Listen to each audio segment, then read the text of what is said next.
Mugabo na ugiye gusoma na Bibiliya naba Yakobo hari ibintu baba barondeye bikwiye nk'inkwano nta mukobwa utwara ku buntu kandi ifoko ukoranye n'ibintu besha gateka umumama uco vyumva.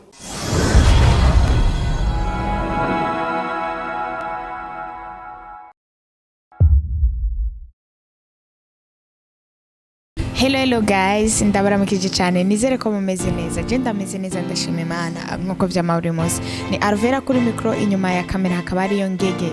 Niwe mu kameramani wacu murabizi. Ndabaramukije rero karibu cyane kuri Sandi Umoja TV abakunzi b'ibiganiro abakunzi b'ibikorwa by'abarundi n'abarundikazi tubabwire ko tubakunda cyane. Mbere yuko nangura ikiganiro ndasaba umuntu atarakora subscribe kugira ngo akore subscribe ibiganiro azohora bironka ku mwanya. Uno munsi dufite umutumire tugiye gukorana ikiganiro muramubona n'uyu mu papa sinzi niba ari mu papa sinzi niba ari umusore twicaranye nga reka ndamusabe yidondore abantu bariko baradukurikirana kugira ngo bamenye ninde tugiye kuganira kuri uyu munsi. Karibu cyane kuri Sandi Umoja. Murakoze cyane. Ni Freddy Muganga ntabwo ndi umu papa oya ndi umusore yihanganye muri Yesu. Ni Freddy Muganga. Freddy Muganga ni izina wiswe n'abavyeyi cyangwa? Oya izina ry'abavyeyi nitwa Manirabona Frederic ariko kubwo buntu bw'Imana sanganagiriwe amahirwe yo kuba umuvuzi niko kuronka iryo zina rya Freddy Muganga ariko muri Yesu nawe uri umuvuzi. Kuvuga ngo abantu akazina ka Muganga nibo bakakwise cyangwa nibo wakize? Abantu nibo bakanyise ariko ubundi bwo nza gusanga ibyo bavuze nivyo kuko Yesu niwe yavuze ngo nimwanyizera muzokora n'ibirutibi nawe Yesu yakiza mu mubiri no mu mutima. Freddy uravuze ngo umusore wihanganye warihanganye cyangwa nuko byanse? Oya ntibyasige nikiragera ndacihanganiye isaha y'Imana. Nya umuntu amenye igihe ariko igihe cyageze kugira ngo ashobore kurondera uwo bubaka. Ibyo biragoye cyane mugabo uri muri ariko niba uvuze ngo igihe nikiragera nuko uzi ko hari igihe kizogera ico gihe nico hanze amasa nuvuga ngo hari ibintu uzi bizokwereka ko igihe cyageze je nivyo ndika. Ivyo bintu ntibirakwira nzobibabwira undi munsi. Yego cyane cyane irifoko umuntu aba avuga uti mbega ubuzima umukobwa ashobora satisfeza. Yego satisfeza umukobwa mu buhe buryo? Mu buryo bwo kuba ushobora kuba responsable de la famille kumugaburira kumwambika oya hari byinshi Imana yo irafise ukuntu niyabimishurira hazoba hageze umwe. My friend reka sindaguciriyemo hari ukuntu bakunda kuvuga ngo abantu babakizwa turagiminwa sawa ikintu iyo ugiye kukivuga ukakivuga umenga ntushaka kukivuga ahubwo ndashaka kubera ko hari abasore benshi bashobora kuba bagomba kubuduka ariko nk'umuntu yamenye Imana nk'umuntu azi ubwenge mukuru akuze urazi nike kiba gikenewe ku mwana w'umusore kugira ngo abashe kubaka icyo nico shaka. Ikiba gikenewe ubwa mbere nuko aba ashobora kuba yo kwambika umukobwa ariko no muhira umukobwa abayaje yambara kandi n'impuzu abazitekeye suko oya nivyo mugabo na ugiye gusoma na Bibiliya naba Yakobo hari ibintu baba barondeye bikwiye nk'inkwano nta mukobwa utwara ku buntu kandi ifoko ukoranye n'ibintu besha gateka umumama uco vyumva. Kuvuga ngo kugira ngo umuntu amenye ko hageze ko yubaka nuko aba ashoboye kwambika umukobwa akanamugaburira. Oya ni byinshi cyane Imana izoribandanya nabiguhishurira n'ibindi by'ukugeze nawe no kubazo ntimbega wewe urageze. Freddy Muganga karibu cyane kuri Sandi Umoja TV. Murakoze cyane. Muramubona ngaha bababwiye ko n'umuvuzi wo muri Kristo Yesu. Freddy Muganga no muririmbyi aririmba indirimbo zo guhimbaza Imana. Freddy ku bantu batakuzi mbere yuko babandanya ikiganiro hari bashobora kuba bariko barakura bariko akabatazi ngo ninde ushobora kumubwira ko ibikorwa byawe bija kubiraba? Ibikorwa byanje ugenda kuri YouTube ukandika Freddy Muganga usanga ko indirimbo zimaze gushikako. Ryazina ryarako kuvuga ngo ka Muganga n'izina ry'ubustani. Yego ryaciye bisanga nyene byakunze. Yego mwabyumvise impamvu ndamubajije bino kugira ngo hari abantu bashaka kumuraka bati wowe senda namoze ariko ushobora kugenda kuri channel ya YouTube ukandika Freddy Muganga ucubona ibikorwa byiwe. Rero mbariza abantu ari bwo bwa mbere mu mubonye n'abantu mutahora mu mukurikirana Freddy Muganga bwa mbere wiyumvira kuja muri studio kuririmba nike kintu cyakwinspire urabona ko turaririmba mu makorale ari gihe uja muri korale ukaririmba ariko ukabona nyene nibisanzwe nibwo buzima twakuriyemo ariko kugira ngo umuntu atere intambwe akavuga ati ndagiye muri studio kuririmba nuko abafise impamvu niye mpamvu yatumye nawe mva kuja kuririmba impamvu yatumye niyumvira kuririmba nagiriwe amahirwe ndasoma Bibiliya ncasanga Imana yacu yicaye mu mashimwe rero reverasi kiraza ndabona ngo nubwo ndiko nkora akazi ko kuvura sibi gusa naremewe ifoko tutangaza izina rya Yesu mu mahanga yose yego nca numva noja muri studio ndirimba Yesu Kristo yego ufise indirimbo zingana gute ziri kuri YouTube hari indirimbo zigera kuri 5 yego uravuze ngo iyo uririmba ugomba kwamamaza Yesu Kristo mbega iyo ufashe igikorwa cyawe ukagikora muri studio bakagiguhereza gikwiye nihe hano hambere niki kintu wumva uba wumva uwo ukora kugira ngo indirimbo zawe zishike kure ubwo butumwa iryo hangiro wihaye ryo kwamamaza Yesu Kristo ribashe kugira icyambere nkora nuko zivuye muri studio ngerageza kunyarusa kuzishira kuri YouTube kuko nayo isi yose turiko tujana n'umuvuduko w'isi kugira ngo tunyarutse kujana umuco mu mwijima yego bishire yuko kuri YouTube abantu hagiye ubushikanye ubutumwa nkuko byari bikwiye oya ikindi nca nkora nihutira cyane kugenda mu masengero n'ahandi hantu hose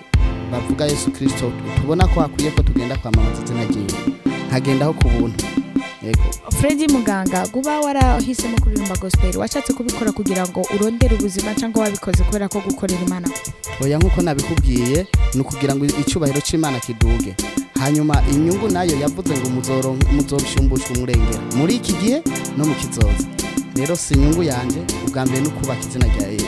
rya Yesu Kristo niba ari uko kubera iki iyo ukoze indirimbo muri studio igasohoka uyitwara kuri YouTube ukayishiramo ariko ugasanga n'umuntu yagusanze inbox atirungika kano karirimbo ukaca umubwira ati genda urabe kuri channel yaje oya jewe birashika nkayigwa inbox ariko naho urazi ko na Yuda Yesu Kristo yarazi ko amafaranga akenewe na Yuda niwe yarafise agasakoshi k'amahera bigaragara ngo kuko ibikorwa dukora bisaba amafaranga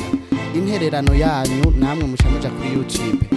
ubundi bwose kubaca amafaranga ni intererano kugira ngo igikorwa cyaguke kuko hari byinshi byo gukora watubwiye ko ufite indirimbo 5 muri izo ndirimbo 5 indirimbo uhora wumviriza ukumva umutima wawe urayikunze cyane ni hari indirimbo yitwa izohezagira ibikorwa by'amaboko yawe indirimbo yandika uwo munsi wayitewe n'iki kugira wandike indirimbo nk'iyo iyo inspiration wayikuye iyo ndirimbo nayihawe ndi mu Ibururi nari nagiye muri clôture ya école paramedicale hanyuma bwaca haba ibihe bidasanzwe mu gihugu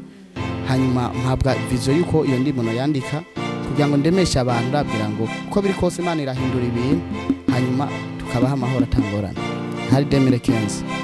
bivuga ngo indirimbo yanditse muri 2015 yego sohora mu mwaka wa kangahe 2018 kubera iki iyo hotare yose yabaye habaye afete hari ukuntu muhemu yeragenda koriyanta bigasaba ko ubanza kugenda ushishoza ugahiga amakuru y'imvaho y'ukubona ko Yeremiya Imana ikora Jemu yera niwe yakubwiye ngo umare ico gihe kingana uko kose utarazorene oya izi za gospel birasaba ko winjira cyane mu ijambo kugira ngo umenye by'ukuri Imana uko Imana uvuga ariyo yego uko yitegeje uza kuri YouTube akandika izohezagira acabona harimo urukuri urunganwe rw'abatwitangiye imbere mu byo kwizera yego mu minsi heze mwarafashe urugendo muragenda Nyanzarake mwari mugiye mu bikorwa byo kuririmba mwabonye abantu bakiriye gute ibintu byari bimeze gute dusangize gatonya natwe twishime ku bihe byiza kimwe Nyanzarake twagize ibihe byiza cyane batwakiriye neza n'abantu b'umutima mwiza cyane turabashimira cyane dushimira na Bazire yari yateguye icyo bikorane byagaragaye ko hariyo abakobwa n'abahungu bashoboye aho Arivera yakoze ibintu byiza cyane nabwo ngo n'ubu bacifuza ko yosubira Nyanzarake urumva muri market twagize iganza ciza Nyanzarake nike kintu cyakugiye Nyanzarake cyoba gituma no musumba wose kimwe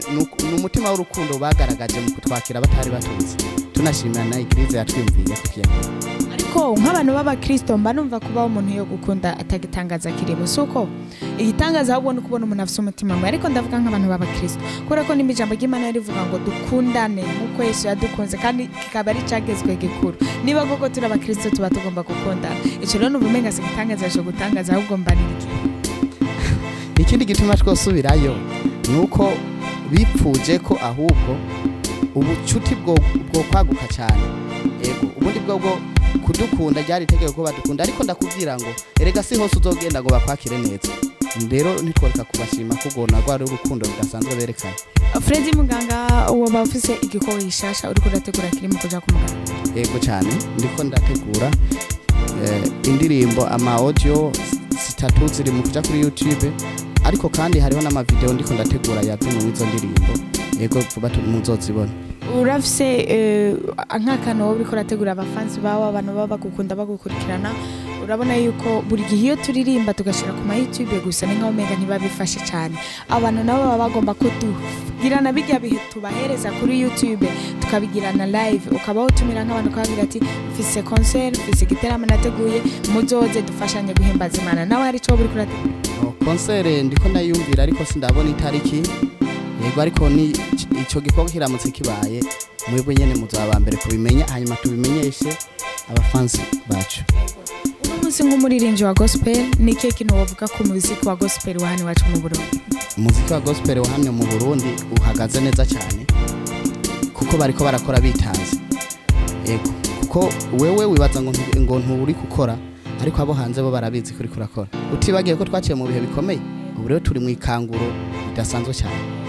yego. Freddy Muganga uviza iki mu myaka 5 iri imbere? Imyaka 5 iri imbere mviza yuko gospel y'u Burundi ishobora gufata isi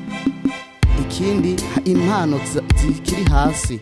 ziduga cyane kuko abajene bafite amaraso ashushe yo gukorera Imana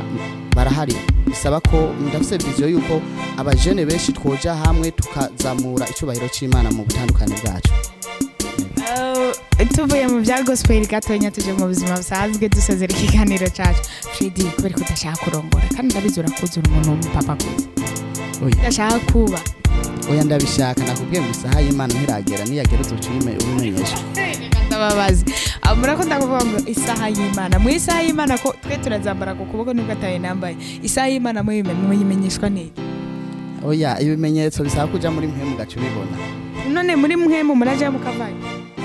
yego hari umwanya nifate nk'umuntu adasenga kugira ngo dushobore guha umuco abantu baba bariko baradukurikirana iyo muvuze ngo kuja muri mpemu ni mucahe mu kuja muri mpemu muvayo ryari haba hari byageze gute kugira ngo muve muri bisaba yuko ugenda ukihererana n'Imana ugasenga ikigeretse ko kandi urahanuza urabaza impanuro abapasiteri kuko nibo bavyeyi dufite muri mpemu n'abavyeyi batwibarutse kuko ubwenge ariko nuko nansubiza neza kuja muri mpemu bigenda gute bigenda kwa pastor guhanura oyaye uja ahantu mu bwiherero ugasenga Imana hanyuma nayo irafise uko ibigenza wehejeje gusenga ubuvuye muri mpemu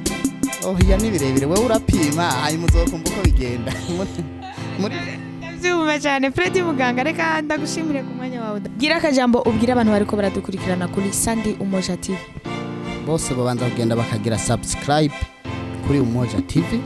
ubwa kabiri bagende kwa Freddy Muganga barabe ibikorwa vyiwe mu kwandika Freddy Muganga mushigikire mu gufyonda subscribe like and comment ego. Ndabashimiye abantu mwese mukurikirana ibiganiro byacu ndabibutse yuko ni Freddy Muganga mushobora kugenda kuri channel yo mukamukurikirana mutibagena Sandi Umoja TV uyu n'umuntu w'umusore ariko arabikora neza kandi murabona ko arasa neza Imana yaramusize koko ayuzuye ubuntu bw'Imana nimugasuzugura ico mutumvise nimugasuzugura ico mutabonye nyaboneka simbira kwa Freddy Muganga murabe ibikorwa byo kandi mushigikire murabizi ko kugira ngo twese dutere imbere nuko muba mwabishizemo ikiganza cyanyu kandi mukadushigikira turabakunda cyane mukomeze kudukurikirana kuri 5 Imana ibaho umugisha mugiraho muba mubahwe ciao ciao.